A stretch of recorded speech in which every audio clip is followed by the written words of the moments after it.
Teaching kids to tell time. Time helps us know when things happen. It tells us what part of the day we are in, like morning, afternoon, or evening. Example: we wake up in the morning, eat lunch in the afternoon, and sleep at night.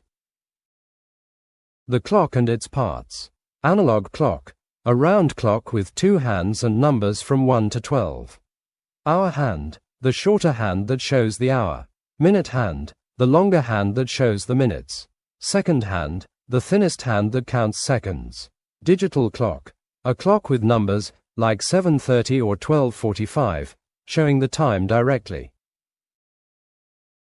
Big hand, minute hand. Small hand, hour hand. Second hand. Time key, reset button. Minute key, start, stop, mode, display screen. Understanding hours. An hour is 60 minutes. The clock is divided into 12 sections for hours. Understanding hours. Example: if the hour hand is pointing at 3, it's 3 o'clock. Understanding minutes. Minutes are smaller divisions of time, and there are 60 minutes in 1 hour. How to read. Each number on the clock represents 5 minutes.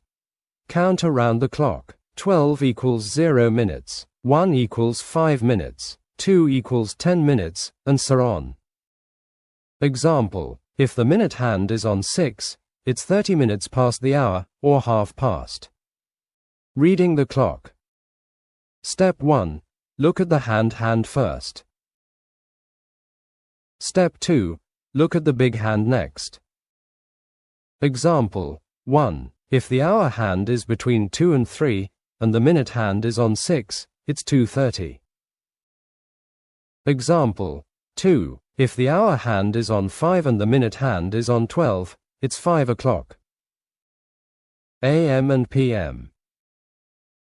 AM, time from midnight to noon, morning. PM, time from noon to midnight, afternoon and evening.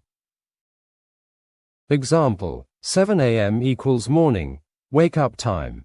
7 p.m. equals evening, dinner time.